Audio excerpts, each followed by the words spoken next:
नमस्कार, धर्म ज्ञान के दर्शकों का स्वागत है और मैं हूं आपके साथ कविता राणा। जब देश में पीओके यानी कि पाकिस्तान अधिकृत कश्मीर का मुद्दा उठता है तो जगत गुरु स्वामी रामभद्राचार्य के मुख से निकले एक एक शब्द सबको याद आ जाते हैं। जी हाँ, हम उन्हीं जगत गुरु स्वामी रामभद्राचार्य की बात कर रहे हैं जिन्होंने अपने असाधारण कार्यों से इस समाज में अपनी एक खास जगह बनाई है। एक ऐसे प्रभावशाली शख्सियत जिन्होंने बचपन में ही अपनी आंखें खो दी। ना पढ़ सकते थे, देखिए ना लिख सकते थे, फिर भी 22 भाषाओं के ज्ञाता हैं। संस्कृत, हिंदी, मैथिली, अवधी समेत कई भाषाओं में लेखन कर चुके हैं।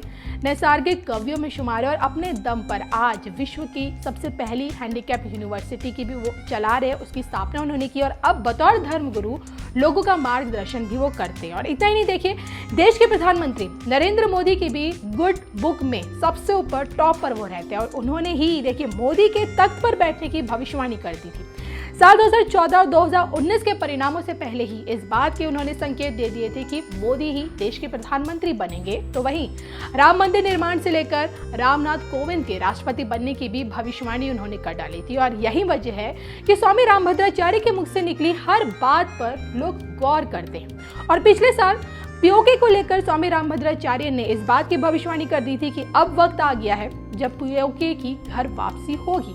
स्वामी रामभद्राचार्य ने तब ये कहा था, जिस तरह से मैंने भविष्यवाणी की थी कि 6 दिसंबर 2020 के पहले राम जन्मभूमि को हम अधिकृत कर लेंगे, वैसे ही मेरी भविष्यवाणी कहती है कि हम 2024 तक पाक अधिकृत कश्मीर लेकर रहेंगे। इसके अलावा हम चीन के कब्जे से 800 वर्ग किलोमीटर अपनी जमीन छीन लेंगे। तो पीओके को लेकर स्वामी रामभद्राचार्य की यह भविष्यवाणी कई महीनों पुरानी है, लेकिन हाल ही में मोदी सरकार के मंत्रियों से मिल रहे संकेतों से अब ये लग रहा है कि इस भविष्यवाणी के सच होने का समय आ चुका है। हाल ही में केंद्रीय मंत्री जितेंद्र सिंह ने पीओके को लेकर एक बड़ा बयान दिया। उन्होंने इशारों में ये बता दिया है कि पीएम मोदी का पीओके मिशन शुरू हो चुका है।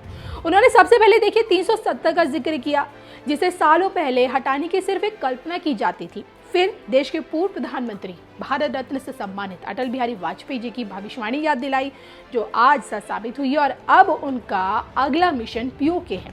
जी हाँ, दरअसल जम्मू कश्मीर के संस्थापक महाराज गुलाब सिंह की 20 फुट ऊंची प्रतिमा का अनावरण करने पहुंचे जितेंद्र सिंह जी ने क्या कुछ कहा, देखिए। आर्टिकल 370 रद्द किया गया। ये बीजेपी के वादे के मुताबिक हुआ, जबकि कुछ लोगों की कल्पना से ये परे था।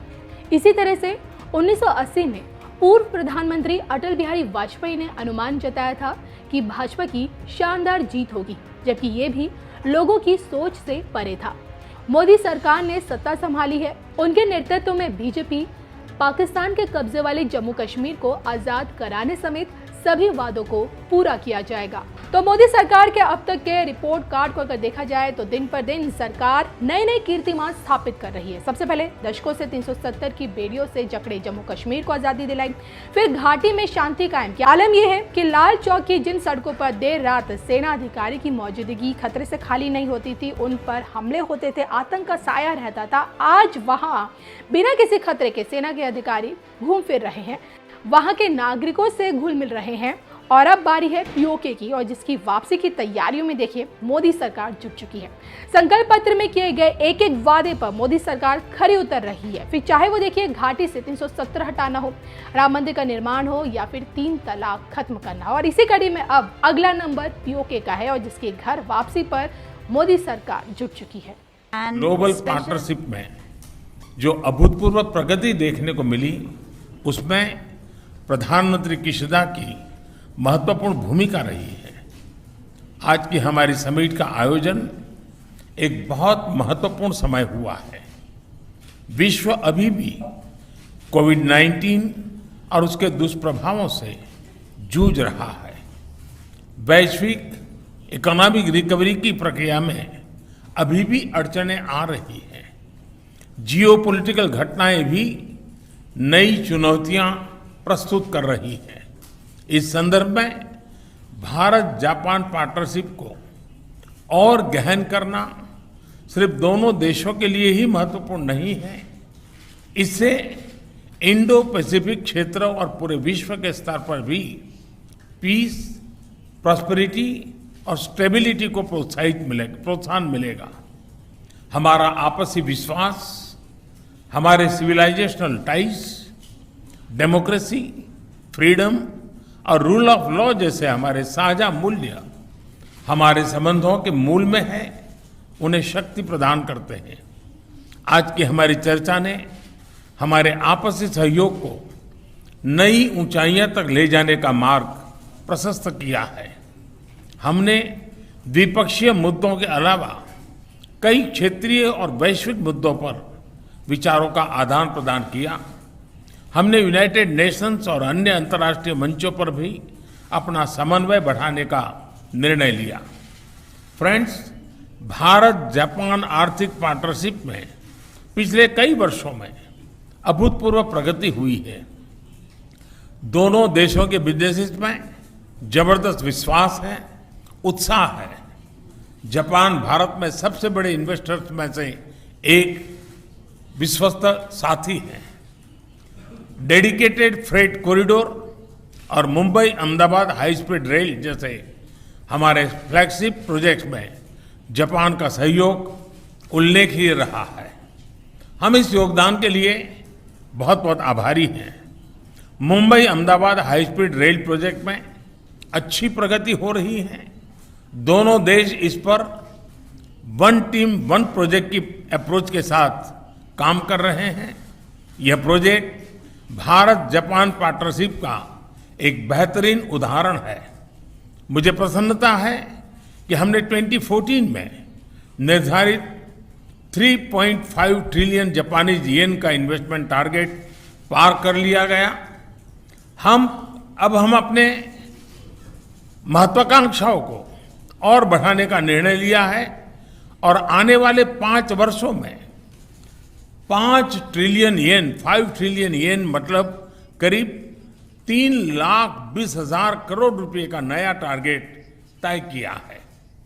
आप सभी जानते हैं कि पिछले कुछ सालों में भारत ने व्यापक आर्थिक रिफॉर्म अपनाए हैं और ईज ऑफ डूइंग बिजनेस में बड़ी छलांग लगाई है। आज Bharat make in India for the world के लिए असीम संभावनाएं प्रस्तुत करता है। इस संदर्भ में जापानीज कंपनीज बहुत समय से एक प्रकार से हमारी ब्रांड एम्बेसडर्स रही है। हमारे बीच टेक्नोलॉजी और इनोवेशन सेक्टर्स में पार्टनरशिप में नए आयाम जुड़ रहे हैं। हम जापानी कंपनीज को भारत में अनुकूल माहौल उपलब्ध कराने के लिए प्रतिबद्ध हैं। आज लॉन्च किया गया India Japan industrial competitiveness partnership road map इसके लिए एक कारगर मैकेनिज्म सिद्ध होगा। जापान के साथ हमारी स्किल्स पार्टनरशिप भी इस दिशा में कारगर भूमिका निभाएगी। फ्रेंड्स, भारत और जापान दोनों ही सिक्योर, ट्रस्टेड, प्रिडिक्टेबल और स्टेबल एनर्जी सप्लाई के महत्व को समझते हैं। ये सस्टेनेबल इकोनॉमिक ग्रोथ के लिए, उस लक्ष्य को पाने और क्लाइमेट चेंज की समस्या से निपटने के लिए बहुत ही अनिवार्य है। हमारी क्लीन एनर्जी पार्टनरशिप इस दिशा में लिया गया एक निर्णायक कदम साबित होगा। कई अन्य महत्वपूर्ण बिंदुओं पर भी आज हमारे बीच सहमति बनी है, घोषणाएं हुई हैं। प्रधानमंत्री किशिदा की यह यात्रा Bharat Japan special strategic and global partnership में नए आयाम जोड़ने में सफल रही है।